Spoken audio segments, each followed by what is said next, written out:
Hi, I'm Kristin Davis, and I want to know, are you a Charlotte?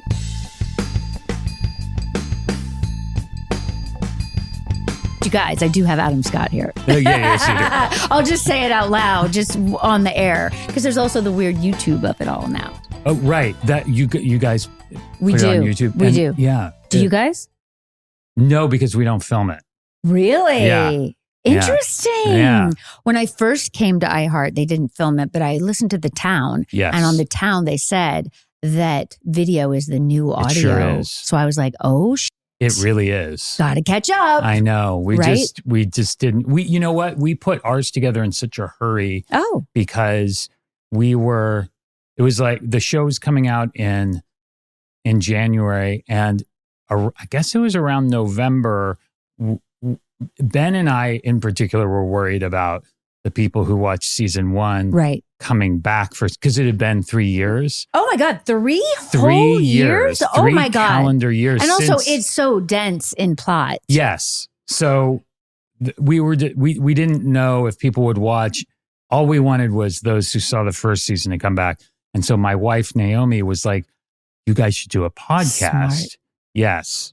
And so we did like a recap podcast of the first season and then did it for season 2. So Right. it was kind of in a hurry. So we, as far as video and Right. stuff, we just didn't have the Got wherewithal or it. time. Well, it doesn't seem in a hurry. It seems very organized. Oh, thanks. Yeah. Well, that's because Ben. Naomi was Oh, producing it. Naomi. And- Okay. And also, Pineapple Studios is so great, and they made it too. Got it. Yeah. Got it. Well, I love it. Oh, Because thanks. I also love the show, Severance, obviously. Thanks. But also, I really, really love Parks and Rec. Oh, thanks. So when you were on Amy's podcast, Oh, yeah. I was yeah, like, yeah. Adam's on Amy's podcast. That's where I Yay! talked about Sex and the City. I know, Yeah, which really made Yeah. my day. Oh, I was thanks. so excited. Oh, and it was so funny. That was great when you reached out after that. That was a big deal. I'm so glad. Yeah, It's yeah. adorable. I mean, also, it was so funny because, she does that thing where at the end of her podcast, she says, what's making you laugh these days? Yeah. And you said Sex and the City. And she was like, really? Yeah. Like, I was like, Amy, Yeah. it's not that crazy, you know? maybe, yeah. I think I also presented it as a thing like, I'm not going to, because usually you talk about something that's like Current. on right now. Yeah. And Sex and the City is something that I watched while it was on. Okay. I rewatched it again during the pandemic. Wow. And then when we recorded the podcast, I was in the midst of another rewatch. In Ireland or whatever, when you were away? Yeah. Got it. And so it's just a show that do you That's want to talk amazing. about? Yeah. Okay. I totally do. It's so important. Aw. And I think the importance of it really hit me the second time the second time I watched it through during the pandemic.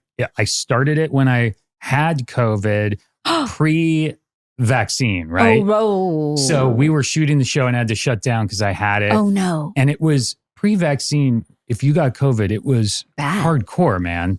Like you're down for 2 weeks and you're very sick. Yeah. And you're by yourself because no God. one. And I was out in New York by myself anyway. Right. So anyway, Sex and the City was like the thing that I really connected to. And when you're watching a show on a loop and you have a fever, you're like, these people are here for me.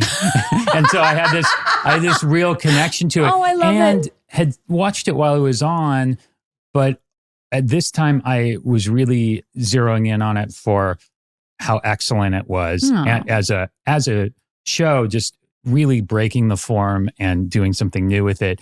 And these characters are just so fascinating.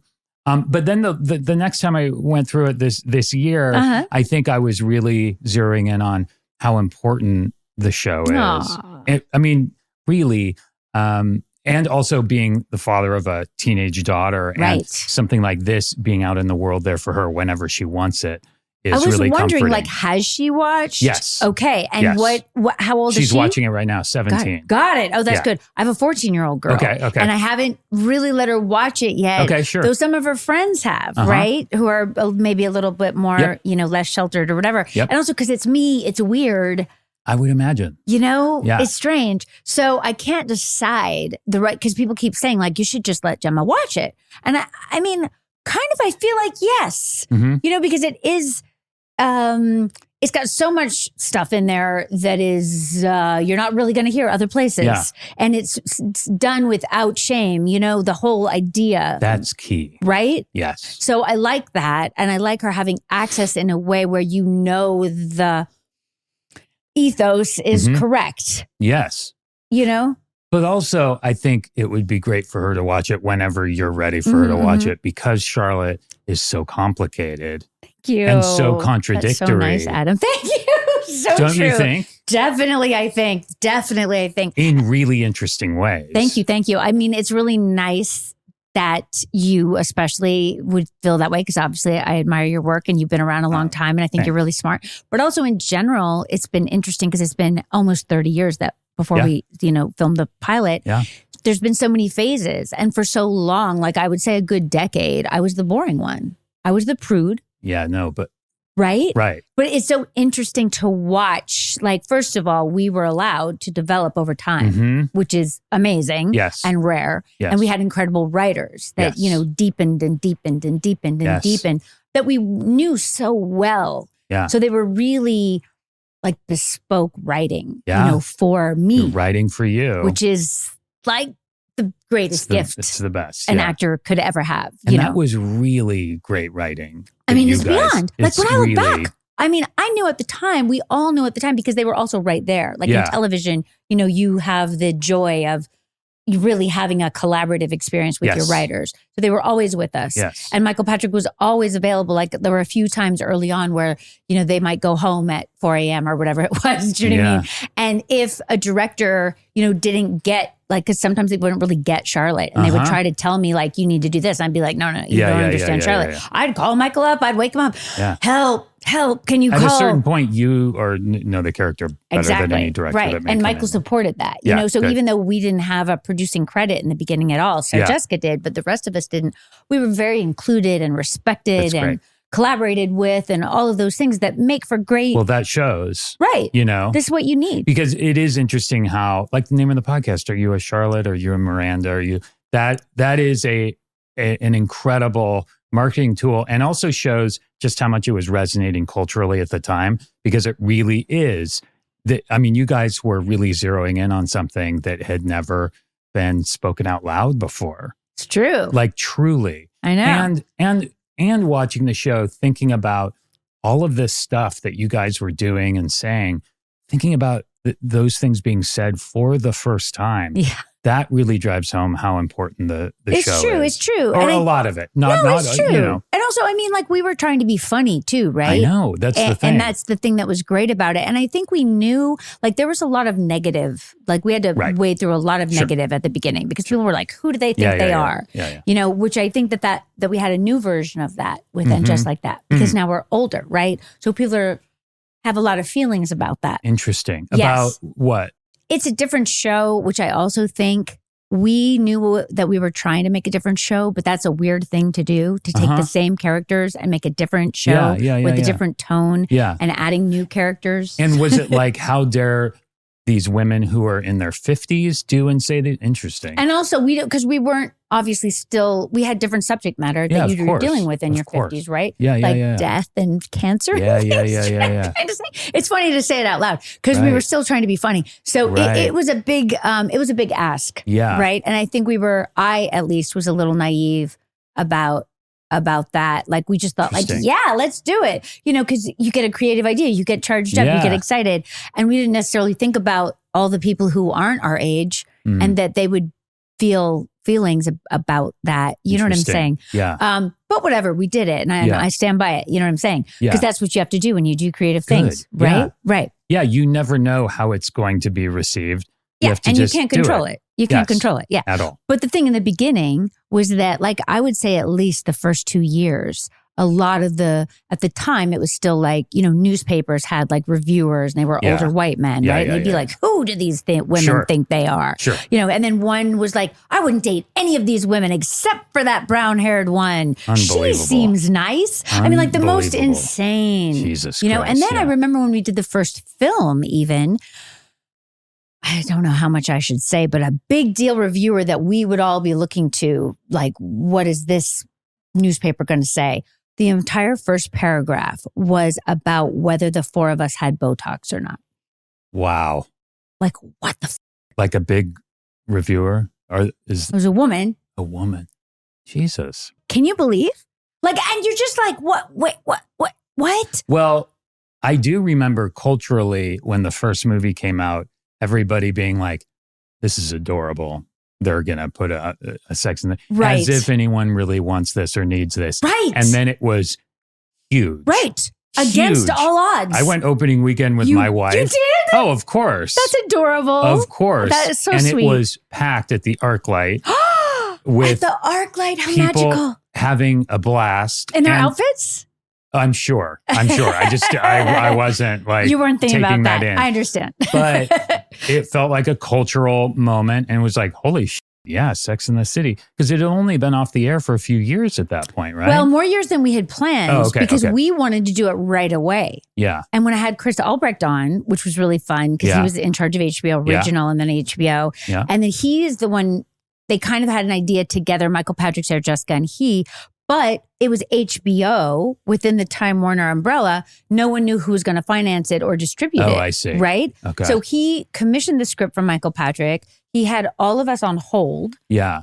And it was part of our bigger contract. You know how as you go along in a show, your contract gets more and more complicated? Yes. As they pay you exactly. more. As you're trying to get more money, you have to give more things. That's right. So that had been part of what we'd had to give I'm just going to get specific for everyone. I hope it's okay. To get a point. So the rest of us didn't have give points. an option for a movie. Exactly. Exactly. Which of course I was like, you could pay me nothing and I would do the movie. You know, like my God, of course I'd do the movie. Yeah. But I'm not going to be stupid either, right? So they were going to pay us what I thought was a fine amount and they paid us just a little bit to hold us. But I still was like, call me when the movie's ready and I'll be there wherever it is, you know? So did it end up being like 3 years? So then they let the hold expire because they couldn't figure out. Fantastic. I mean, yes and no. You know what I'm saying? Well, but you can renegotiate. Yes. But it was dicey. Let me put it that way. Okay. It was, for me, I'm dicey a good in girl. that this thing might never get made. Yes. Yes, definitely. Sure. And also like,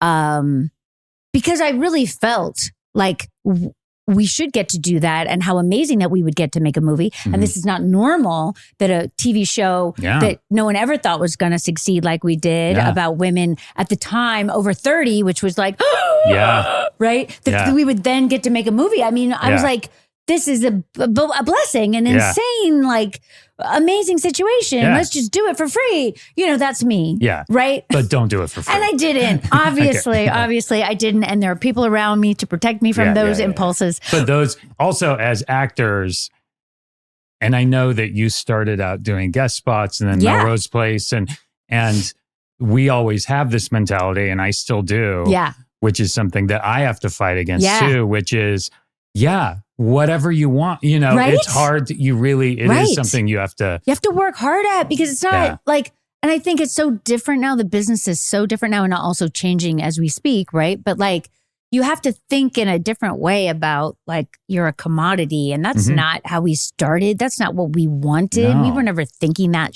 No. Right. And when we started, there wasn't social media and that Gen X ethos of, the last thing I want to do is appear like I'm selling out or reaching for something. Totally. Which I still fight. It's hard. It is. It is hard. Because, you know, even the generation behind us was like, I don't care if anyone sees me reaching for something or sees up front with ambition. It was sort of a dirty word when we were coming up. And it's even more complicated for women too. 100%. Yeah. Oh yeah. If you said ambition. Far more complicated. Yes.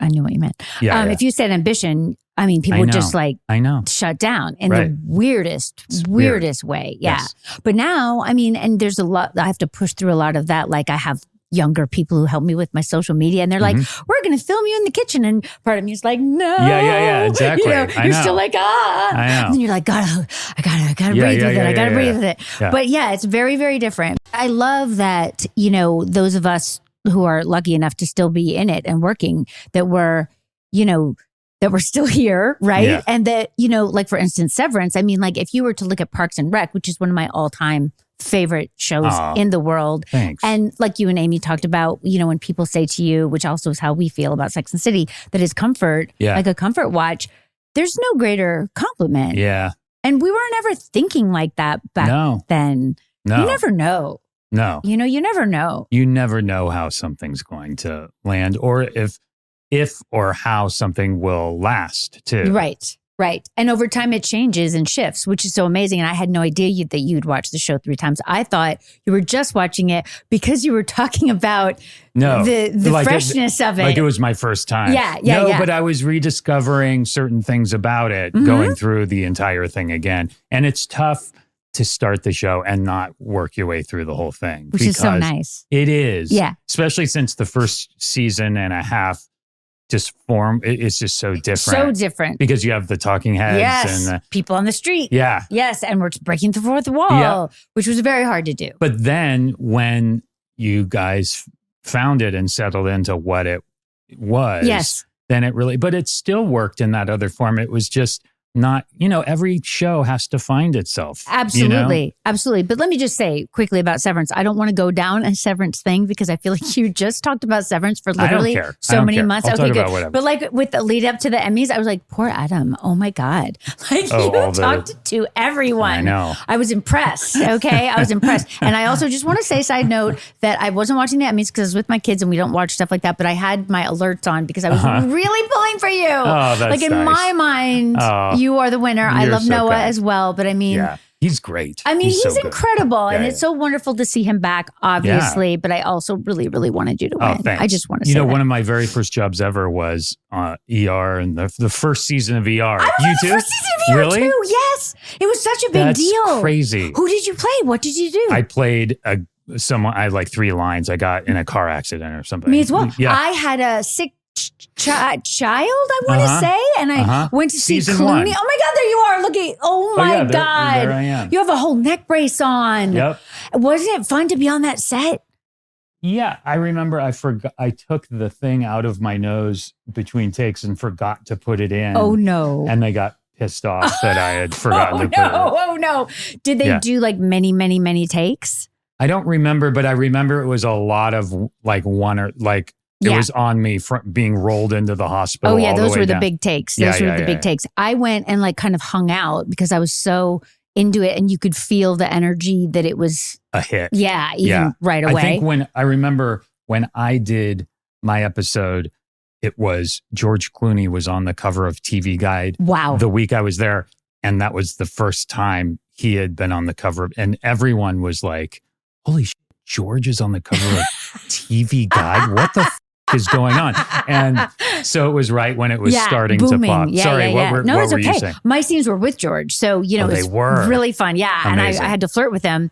And my big challenge in my mind was, how do I get this guy like off his game? Because he was so like, he'd been working for so long, and he was so ready, and he was so in charge. Do you know what I'm saying? And they were really little scenes, right? But I was like, I got to get his attention somehow. So I was like, mess with his foot, like under the camera lens. And you know what I mean?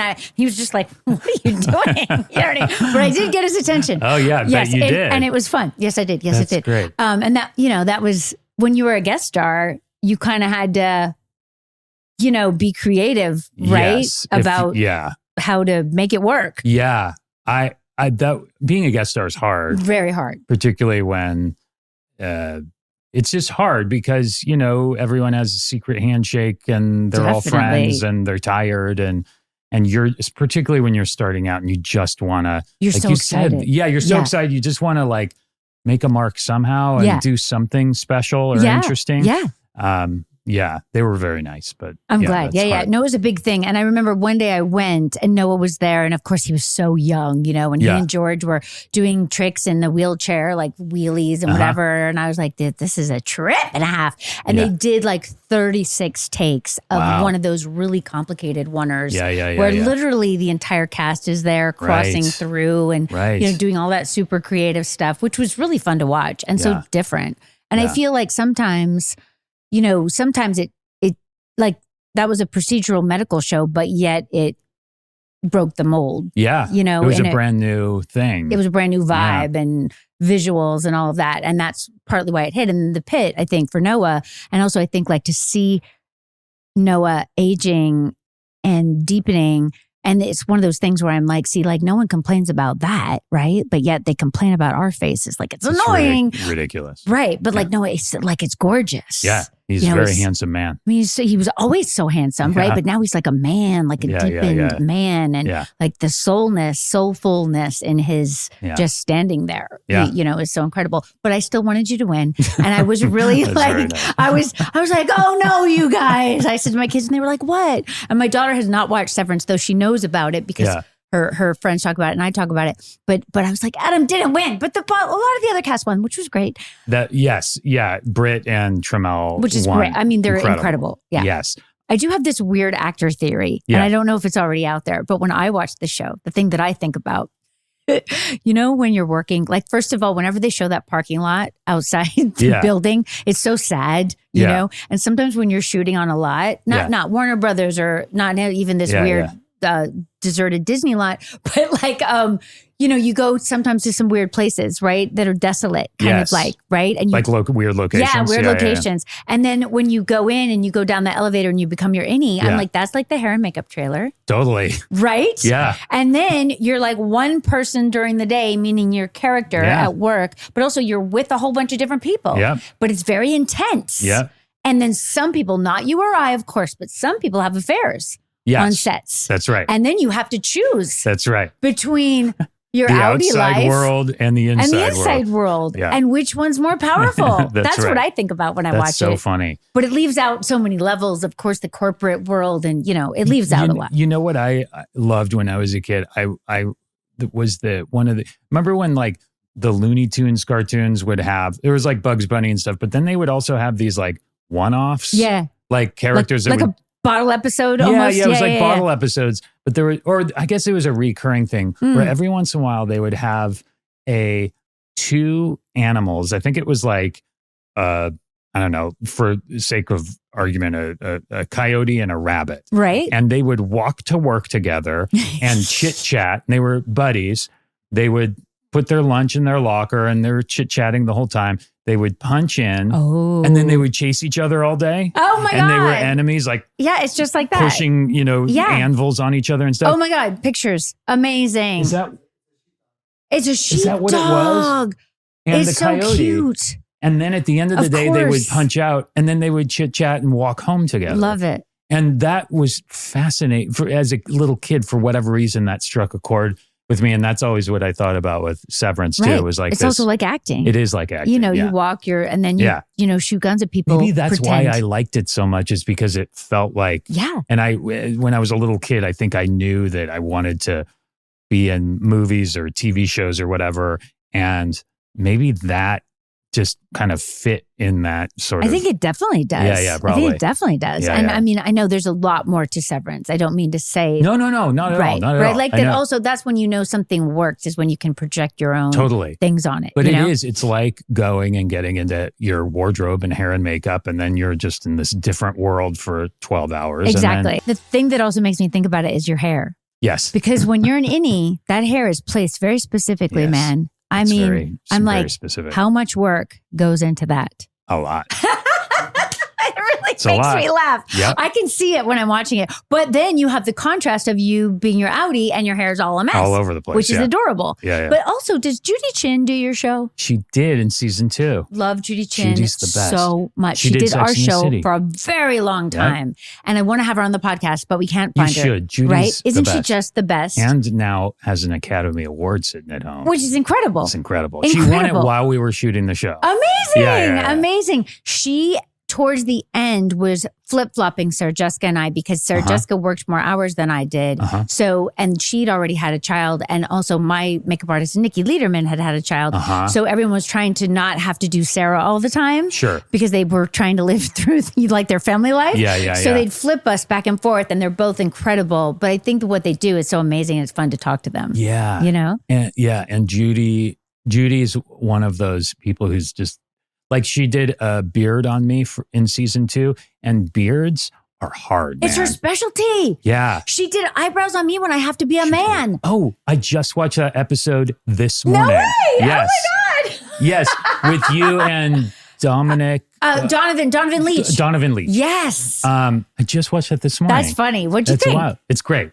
It's great. weird, isn't it? I just watched it like 6 months ago or whatever. Yeah. It's a weird one. Great. It's funny and weird. And I remember that was a big deal because Alanis Morissette is in that episode. That was everywhere. Can you believe? I know.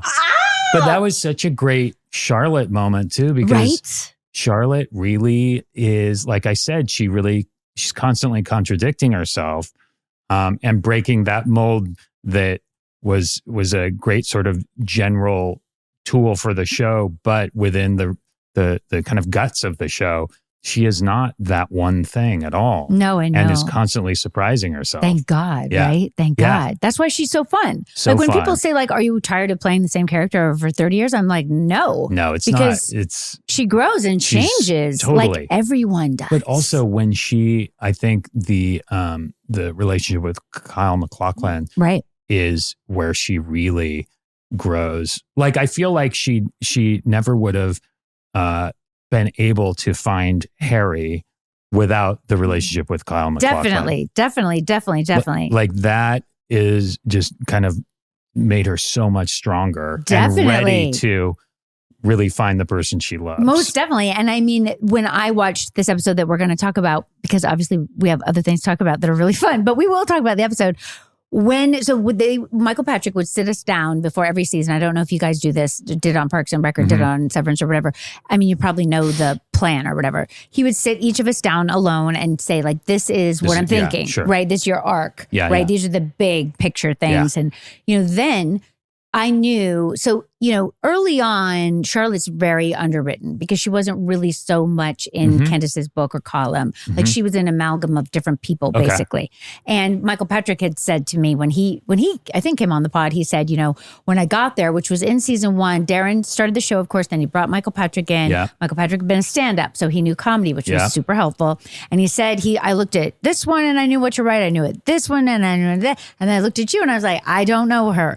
And I was like, I mean, neither did I. Interesting. We were creating it, right? Yeah. And I, of course, was doing all the actor work in my head. You know what I'm trying to say? And just trying to make more in myself. That's so interesting because thinking about the show and watching it from the beginning, it seemed like you knew exactly who that person was. Really? At the start, yeah. Oh, that's nice. I mean, she definitely grew, but it felt very specific from the very start. I tried so hard. Yeah. I tried so hard. I mean, I think a lot of it, because in the beginning, when you look at it, it's really the 4 of them together a lot, right? Like it takes a while for us to have decent storylines outside. So I knew how to be, I knew the note I was supposed to play in the foursome. You know what I'm saying? That was like I felt very solid about that, right? And of course, because they were all so distinct and unique and each actor was so specific and unique and we were together 24/7, it did a lot of my work for me. But then I was trying to fill out the back, the stuff that we do in acting class. I'm just saying, I was always trying to do that. But were you also at the time coming from Melrose Place? And I didn't watch Melrose Place, but that's I would imagine it was a completely different tone. Completely different thing. So when you started Sex and the City, were you like, this is, were you, because it must have been just so much, the material was so much more interesting. Yeah. And there was so much more for you to dig into, even though it was kind of a limited real estate at first. Yeah. Were you just trying to not rock the boat and just figure out, like you said, what notes to play within the foursome? I mean, there was any not rocking the boat, right? Because like we, at the beginning, we did the whole first 13. Well, we did the pilot, then we had to wait like a year. It seemed like forever. Sarah Jessica tells me it wasn't that long, but I felt like it was a year and a half for them to pick us up because HBO was just starting, right? They didn't really have anything. Right. They had Larry Sanders exactly, which was wonderful, which I got to be on as well, which was great. That's right. Yeah. It was I great, love Larry great. Sanders Oh my so God. much. It's the best. Right? It's the best. Gary, it was amazing. So it was more like being like when I read that script, they sent it to me for Carrie because Sarah Jessica was in the mix, then got cold feet. Yeah. And I knew was this somehow. Right. I was like, couldn't possibly, because also she was written much more like Candace, the actual person, right? Like she smoked like nonstop and swore and a little bit more Samantha-ish, I guess. Okay. I was like, I can't pull that off. I know myself well enough, right? But I said to Darren, who I already knew from Melrose, I said, I could play this other one. I need this other one. And I think part of that was because I come from the South. So I was surrounded by women who were just dying to get married and very conventional and, whatnot, even though I'm not personally so much that. So I said, I need to be her, please. Can I be her? So then I still had to test and all that. And I still had to wait and all that, which was great. And then there was some debate because at the time, first of all, for me, it was so shockingly different from anything, right? To have 4 women, even though Carrie was clearly the lead, there were 4 strong women characters who were all different. And like walking around Manhattan, like that was like, what? Yeah. I was like, I need to do that. Yeah. Like, I'm not that at all, but I want to play that, Like I you had wear those feeling shoes. Like you'd never, like this was a brand new thing. Oh, absolutely. And I wanted to be part of it. And I thought it would be a tiny little cult type level, like Larry Sanders was at the time, right? Sure. I think Larry have gotten the respect over time. But it was niche. But at the time, you didn't even know it was possible for a show on premium cable to resonate with the public. No, we had no precedent, right? Yeah. We had no precedent. So and I was totally fine with that. I was like, let's be a niche show and just try to keep it going, right? We were all in that together, and the fact that it was different and the fact that we were pushing the limits and we didn't really know what we were. And Darren would come down because Darren had come from network and wanted to change, but also HBO very much was like hands off. Like they kind of let us find ourselves, but that was also slightly scary, right? Yeah. So I remember sometimes Darren would come down first season. Because then it's on you guys if it doesn't work. Exactly, totally. He'd come down, he'd be like, you guys, whenever he got panicked, his hands would come up. You've got to be funny, okay? You've got to be funny. No pressure. I know. And we'd be like, but the script is the same as it was yesterday. Yeah. Like, what? We're not rewriting like a sitcom. Like, what do you mean? And we just be like, okay, Darren, try to be really, he was getting really pressure funny. from... Someone said something, right? Or he thought something, or he, whatever, based on yesterday's dailies or whatever, right? Who knows? Then like the next week he'd come down and he'd be like, you guys, you have to be sexy. Oh, Jesus. And I'd be like, me? Okay. Okay. Like I have nothing on the page to be sexy with. Okay. So it was a little bit like that, but also fun. So was Michael Patrick King not involved at all at first? He came in eventually? Not at first. Not the pilot. He came in, I think the first episode. I think he was, for a while, it was him and Darren alone in the writing room. Then they brought in Jenny Bix. That was their first female. Just, like 3 people. Yeah. Oh, and then finally Cindy, which we're seeing Cindy's work now, 3rd season, Shupak, exactly. Yeah. And then like we added women as we went, basically.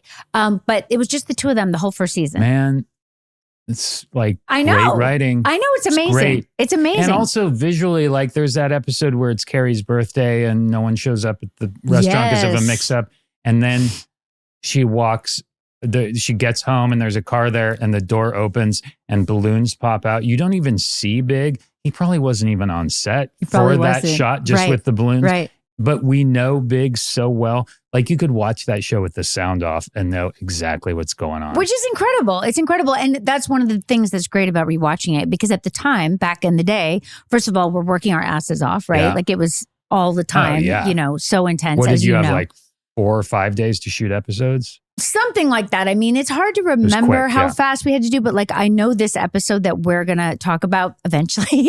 It was the first episode of season 3. The first week of season 3 was 100 hours. Jesus. So, I mean, like it was a lot. Yeah. And on top of that, because I mean, you guys you were on the ferry. You were, there's a lot to shoot. Dancing. Oh my God. I mean, I've forgotten how, well, we can talk about when we talk about it, but I mean, there's so much, There's right? a lot for 25 minutes. I mean, it's insane how much we could pack in. That's right. And they would give us, it was more a budget for like a regular half hour. But because we had to, the way that they wrote everyone's storylines, once we get the vibe of that we're all going to have the different pieces of the theme. Yeah. Right. That she's writing about. Once that started to click, which is third season, it's really come together. Yes. Right. Yes. Then, her voiceover will say like, and then Uptown, Charlotte, no.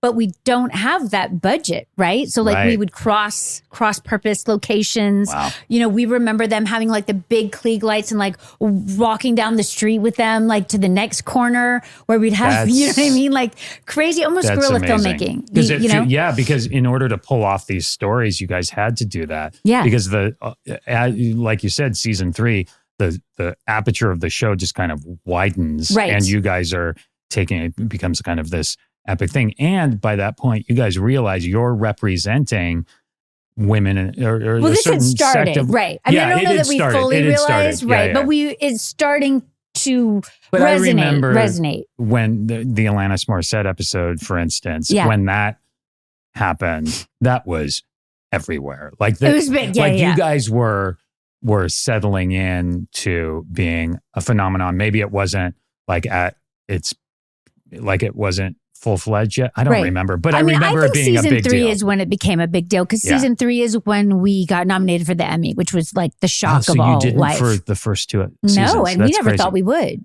Wow. We never entered our mind. Yeah. It never entered my mind. Wow. We used to joke that Darren and I would joke we'd get a cable Ace Award one day. Right. That was. Do they still have the Ace Awards? No, I don't think so. Wow. I think they're gone.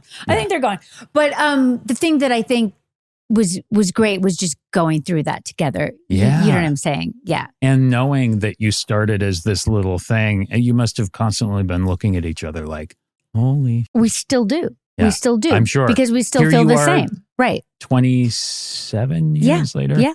And 98. You have a second series, 2 movies. Like it's amazing. Yeah, it's insane. Right. But I think the thing that is sometimes strange is that so we remember what it all felt like, right? Which is an amazing thing to share.